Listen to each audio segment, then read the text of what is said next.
12 of the hottest fragrance DNAs of 2025 on the cheap. What I mean is these are inexpensive alternatives to 12 of the most popular, best-selling, most hyped fragrance profiles of the past year. Each one of these is going to be by a brand that's not affiliated with the original brand, but has made something that smells a lot like it for, in most cases, a fraction of the cost of the original. So this is going to be a killer list. Remember to give the hottest click of 2025 to the like button and subscribe to the channel. Let's begin.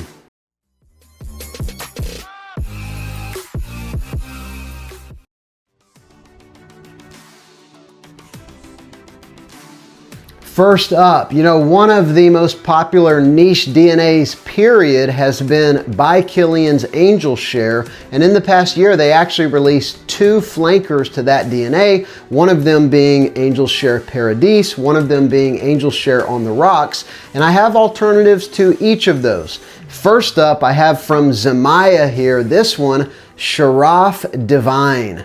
And the Sharaf fragrances have gotten a good bit of love, I think deservedly so. And this one is no different. You have on the top of the bottle this emblem here where it says Divine, if I can get it to focus. And other than that, you've got the frosted glass, which really is going to remind you more of Angel Share on the Rocks. But this one definitely leans much more towards Paradis. It is a fruity take on Angel Share. A little less spicy, even a little less sweet, but powerful raspberry fruity vibes in the top that really set it apart from the other flankers. They did a great job with this one. It's got a little less raspberry than the Kilian's does, but it's undoubtedly a take on that DNA. Really good performance on this one as well. Again, this one is Sharaf Divine in this cool frosted glass. Pretty good stuff. And next up, one that's an alternative to Angel Share on the Rocks, even though I don't know that it's supposed to be a direct clone.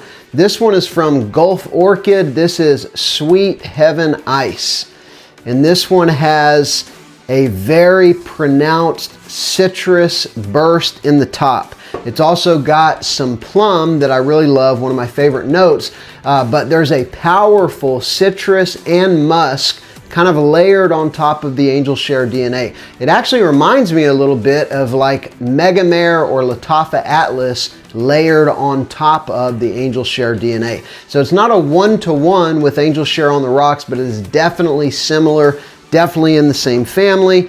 Again, this one's Gulf Orchid's Sweet Heaven Ice. And next is one that I haven't tried, I haven't smelled or even seen it out that I know of, but this one is called Red Tea Vetiver from Clive Christian. It's a tea-focused fragrance, something like Creed's Silver Mountain Water or BDK's Gris Charnel. And Lattafa has given us a very inexpensive alternative. This one right here, Lattafa Dynasty. Pretty cool presentation with this crown on top of the bottle. If I can get it to focus. And this one is the kind of fragrance that if you liked Silver Mountain Water or Gris Charnel, similarities in both of those with that particular inky tea note. If you liked those, then you would like this one. There's a good dose of citrus. There is, of course, some vetiver, and then there's a really prominent tea note. I like those fragrances in the spring. I don't love them, but I would say if you do love them, then you would love this one from Lattafa. Again, this is Dynasty. You could just get it for the bling on the cap, or maybe not. Lattafa Dynasty. And next, a fragrance DNA, a profile that just blew me away over the summer. I'm talking about SHL Venom Incarnate, a very cool strawberry focused fragrance. And right here you have from French Avenue, Veneno Scarlet. Their take on the Venom Incarnate DNA. This is such a cool fragrance. It's not only strawberry, there's also some, I think, blackberry in there, a very powerful fruitiness that you get in the opening of the fragrance, but there is something, some of the darker notes. I think there's patchouli, maybe labdanum or some other like resinous note like that, that gives it a little bit of like a smoky vibe to my nose. And the combo of those two, that very sweet kind of strawberry and other berries, but toned down with some leather and patchouli and some darker notes like that. It's the perfect balance between the two. And even though this does look like something that a woman would wear, which they certainly can, in my opinion, it totally works for a man. And it was one of my favorite profiles over the summer, French Avenue Veneno Scarlet.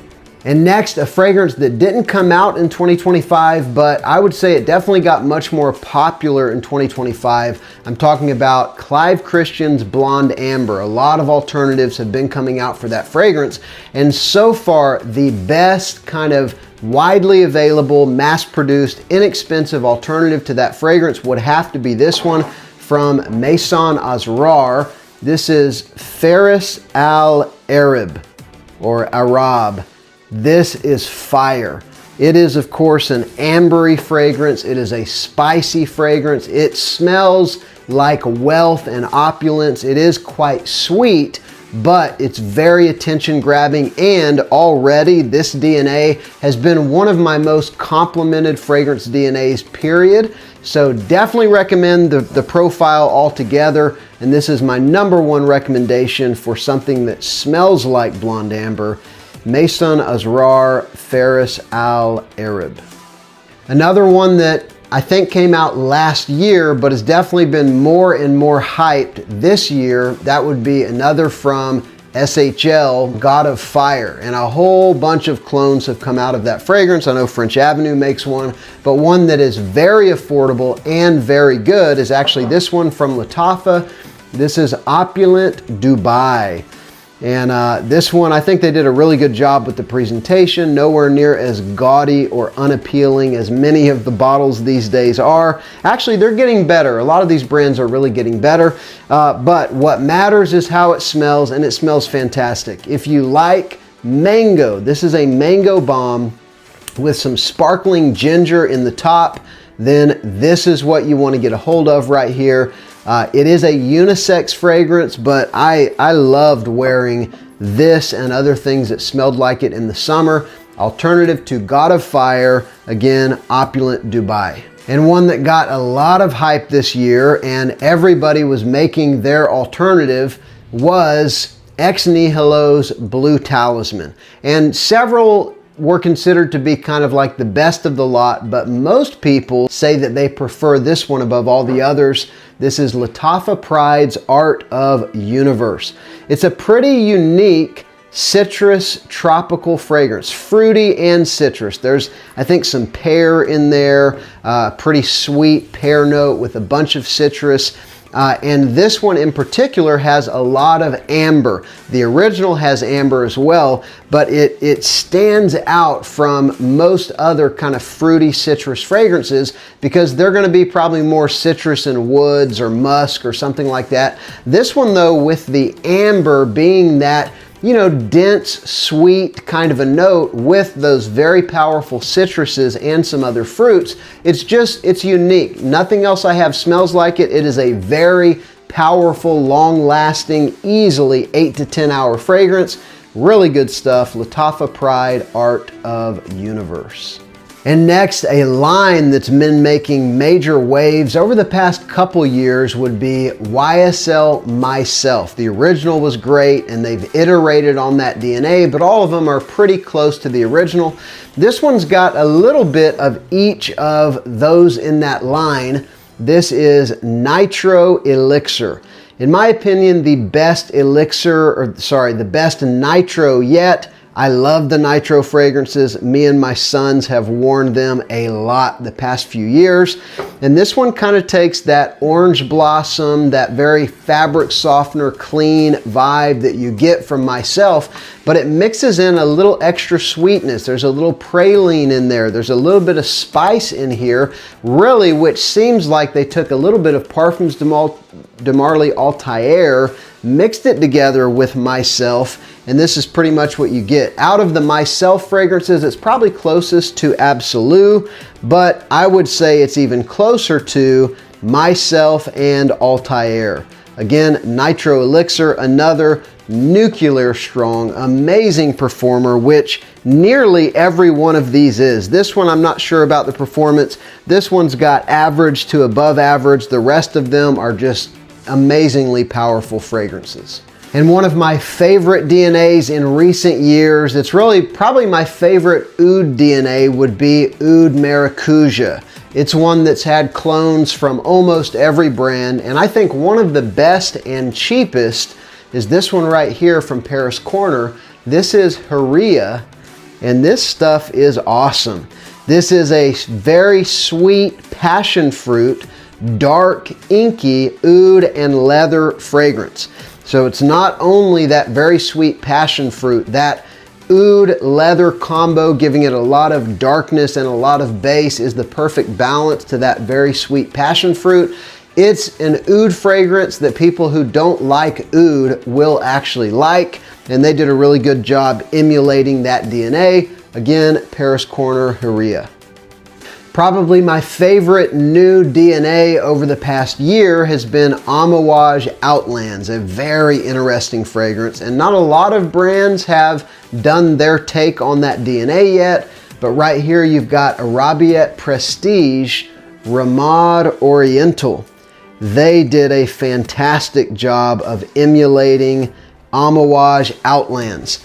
This one is a spicy, aromatic amber fragrance. It's got a good bit of sweetness, but there's also powerful aromatics and spiciness, making it one of the most, I will say it is unique among my collection. There's not anything else I have that I would say smells like it, although I would say a little bit Boss Bottled Absolu has some similarities. I believe there's an incense note in this one as well, but if you like sweet, ambery fragrances with a little bit of an incense and some spice, this is what you want right here. Again, Aroma Prestige Ramad Oriental. And finally, I've got a couple from a brand in the Middle East that still ships to the US with no problem. They are inexpensive, and they are incredible. Their packaging isn't anything special. I'm talking about generic perfumes. Their take on LAYL Elixir Absolu and their take on Dior Homme Parfum 2025 were two of the best clones, best cheap alternatives that I got a hold of this year. This is their take on LAYL Elixir, the Absolu. You know, I love the DNA in general because it reminds me of one of my favorite discontinued fragrance DNAs, which was Code Absolu, Armani Code Absolu. You know, sort of a vanilla, leather, wonderful fragrance. Well, this one has some similarities, almost like you took the original LAYL Elixir and added in a dose of Code Absolu. It's kind of what you get, and they just did a really good job with the DNA. The one that I was most impressed with is their take on Dior Homme Parfum 2025. This fragrance just kind of blew me away. I've done side by side many times just to double check my initial impression. It is almost indistinguishable from the Dior. It doesn't last quite as long. It's probably like a 7 or 8 hour fragrance, where the Dior is like a 10-hour fragrance on me, but they just nailed the DNA, did a really good job. I've got a great discount code for them down below. I don't make any money off of that, but it is available for you if you would like to use it. So this has been 12 of the hottest DNAs of the past year on the cheap. So let me know down below, what would be one of your recommendations for one of your favorite new fragrance profiles that you've found something similar for much less expensive? Thank you so much for watching. Remember to give the video a like and subscribe to the channel. I'm Justin, this is SILLAGESCENTS.